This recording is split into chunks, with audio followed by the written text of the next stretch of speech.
It's hard to imagine a life without movies. It'd be kind of boring, honestly, without our Captain Americas, our Godzillas, our superhero movies, etc., etc. Kind of wonder how people stayed sane back when movies didn't exist. And I know going out and getting some sun is good and all, but today we desperately need TVs and movies to distract ourselves and take a break. Now, if you watch closely, movies are more than just entertainment.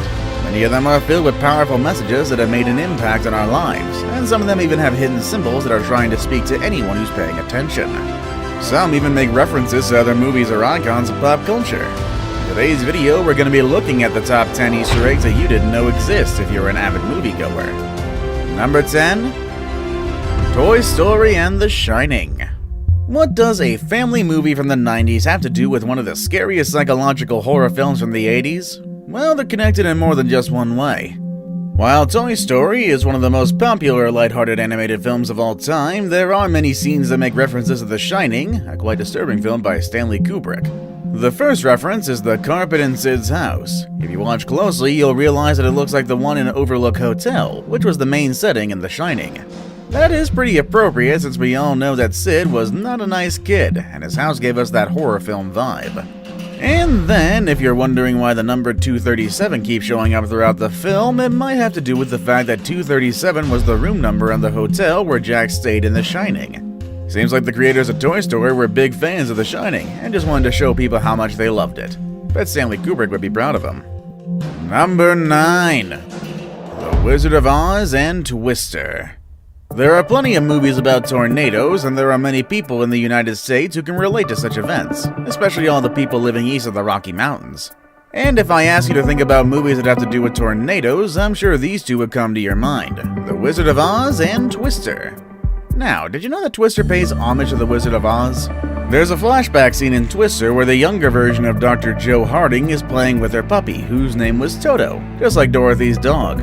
And then right before the tornado lands, there's a Judy Garland film playing on the TV on one of the characters. There's really no way that this is just a coincidence. Referencing Judy Garland and Toto in a movie about tornadoes is a clever way to pay homage to a classic. Number 8. Starbucks and the Fight Club. Have you ever watched The Fight Club? If so, don't talk about it. One thing you can talk about, though, is did you suddenly feel like you wanted to go get something from Starbucks after the movie? If that's the case, it's probably because David Fincher, the director of the movie, managed to place a Starbucks product in pretty much every shot of the movie. In fact, if you haven't actually watched the movie, or if you didn't know about this little detail, you could go watch the movie right after this video and see if you managed to find all the Starbucks cups hidden in the movie. While these Easter eggs are fun, they're also a reference to a line in the movie that says, "When deep space exploration ramps up, it'll be the corporations that name everything. The IBM Stellar Sphere, the Microsoft Galaxy, Planet Starbucks." In a way, the director was mocking Starbucks and its influence on our society. Feels like there's a Starbucks in every corner of the world. Kinda like there's a Starbucks cup in every part of this film. Number 7. Tron. Tron introduced to us a world in which a software programmer gets trapped inside a virtual world where he has to fight against an evil security program. Back in the 80s, the idea sounded a bit crazy. Today it actually seems a little closer to reality, but I'm not here to talk about that. I just want to point out that Tron is a property of Disney, and just like many other Disney movies, there's a hidden Mickey somewhere in the film. In this case, the famous mouse appears when the Solar Sailor is traveling above different digital landscapes. But that's not the only famous face that we see during the movie. There's also Pac-Man and Donkey Kong, which are not Disney characters but are iconic of the 80s, so it totally makes sense to include them in a virtual world of that time. Number 6. X marks on The Departed. One of the most outstanding directors of our time is Martin Scorsese. Yeah, some of his movies are quite long and aren't always the most popular ones, but the guy himself is an artist. It's actually said that his movies are going to go down in history as some of the most iconic films of the last couple of decades. Back in the mid-2000s, however, Scorsese made a movie called The Departed, featuring Matt Damon, Leonardo DiCaprio, Mark Wahlberg, and many other stars. The film even won the Oscar for Best Picture and plenty of other awards. I'd say it's fair to expect some artistic and meaningful Easter eggs in a film made by Scorsese. The Departed follows a crime story that involves the Boston police and the Irish mob. They both spy on each other, and there's a lot of blood in this movie. A lot of the characters die, but what many people didn't notice right away was that all the deaths were foreshadowed. If you watch closely, you'll realize that all the characters who died during the movie appeared early with an X in the frame. There's only one character called Sean Dingnam, played by Mark Wahlberg, who never shares a screen with an X, and also he's the only character that makes it out alive. Number 5. Disney Characters Crossovers. The Disney universe is massive. They've been giving us movies for a very long time, and stuff like Kingdom Hearts, which is just one big Disney crossover. And I'm sure a lot of you have caught some Disney characters showing up in movies that are not their own as well. One of the more recent examples is Rapunzel from Tangled showing up at Elsa's coronation in Frozen. Both princesses were made by the same animation branch, but this appearance somehow points at a wider universe that could someday be explored. Likewise, Aladdin's rug showed up in The Beauty and the Beast, and Scar from The Lion King was used as a rug in the 90s animated version of Hercules. Number 4. Star Wars and E.T. crossovers. Steven Spielberg and George Lucas have given us a lot of unforgettable films, and these two are friends. That's why they reference each other in the films, and they even had some interesting crossovers. E.T. the Extraterrestrial was made by Spielberg in the early 80s, a few years after George Lucas started what we now know as the Star Wars universe. But even back then, Star Wars was already becoming popular, and this is shown during a scene in E.T. where we see a kid dressed up as everybody's favorite Muppet, Yoda. After that, if you look closely at the toys in Elliot's room, I'm sure you'll spot some other Star Wars characters, but the crossovers don't stop there. Lucas also referenced Spielberg's work in 1999's Phantom Menace. Lucas had to make a lot of different aliens to populate his Star Wars universe, and some of the aliens that he created look exactly like E.T. One of them is even named Greb Lapes, and if you spell that name backwards, you'll get Spielberg. Number 3. Oranges in The Godfather. Martin Scorsese is not the only filmmaker who has used imagery to cleverly depict the fate of a character. Francis Lord Coppola also did this in the Godfather trilogy.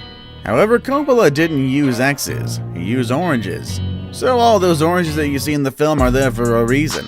Sometimes you see the oranges in fruit bowls, other times it's just an orange peel in a cocktail, and sometimes it's just a character casually holding the fruit. However, it doesn't matter the presentation. If you see an orange near a character, it means that the character is gonna die during the movie. This makes me wonder how many hints I've missed in other movies just because I didn't know what to look for. Now it's time for the day's best pick. The picture I chose for the day's best pick shows us one of the legendary icons of film history. I'm of course talking about Indiana Jones, and I'm about to show you a couple of Easter eggs that link this famous movie franchise with another one that you're all familiar with. With that said, number 2, Indiana Jones and Star Wars. E.T. was not the only film by Steven Spielberg that paid homage to Star Wars. The famous filmmaker also threw in some Star Wars related Easter eggs in different Indiana Jones films. One of these Easter eggs is actually featured in the opening scene of Raiders of the Lost Ark. In this scene, Indiana Jones grabs a golden idol and then jumps into a plane that has the letters OBCPO written on the side. If you know a lot about the Star Wars universe, then you know what those letters mean. OBCPO is a reference to Obi-Wan Kenobi and C-3PO. And speaking of Obi-Wan Kenobi, there's another reference to his character in the Temple of Doom. There's a colorful nightclub in the opening scene, and if you look at the posters, the logos, and the huge neon signs, you'll see that the name of the bar is Obi-Wan Kenobi, and the performers are called Obi-Wan Dancers. Now, another Easter egg. If you watch Star Wars 7, you're probably familiar with the scene in which Han Solo and Chewbacca run from a rolling raftar. This is pretty much just a repetition of the opening scene of Raiders of the Lost Ark, in which Indiana Jones runs from a rolling boulder. Not only are the two scenes using the same actor, but they even use the same music. They definitely did that one on purpose. Before we move on, do me a favor. My analytics show that only about 15% of you watching are actually subscribed. Come on guys, what's up with that? Can you guys please hit the subscribe button? You guys watch my videos every day anyway, so you might as well subscribe and keep up to date with every video we put out. Number 1. Stan Lee cameos. At the top of the list, we have the iconic Stan Lee, the comic book artist who gave us some of our favorite superheroes, such as the Hulk, Thor, the X-Men, and Spider-Man, among others. Being such an important person in the comic book industry, it only made sense to include him in plenty of superhero films, especially the ones from the Marvel Cinematic Universe. If you watch closely, you'll see him as a beauty pageant judge in Iron Man 3, a security guard in Captain America the Winter Soldier, a bartender in Ant-Man, a bus rider in Doctor Strange, and as an annoyed neighbor in Spider-Man Homecoming. Some people believe that Stan Lee's appearances in the MCU have a deeper meaning. He passed away a few months before the release of the long-awaited Avengers Endgame, but some theories claim that Stan Lee was supposed to play the older version of Captain America in that film. In that way, all of his cameos meant that he went back in time to check on his friends. There are a few flaws in this theory, but we can all agree that it's a nice way to make sense out of all those cameos. What are some Easter eggs that you found in your favorite movies? Let us know in the comment section down below, and remember to always keep your eyes wide open so you never miss any of these fun Easter eggs that have been dropped in so many movies. With all that said and done, that's our video for today, folks, and I will see you all next time. Excelsior!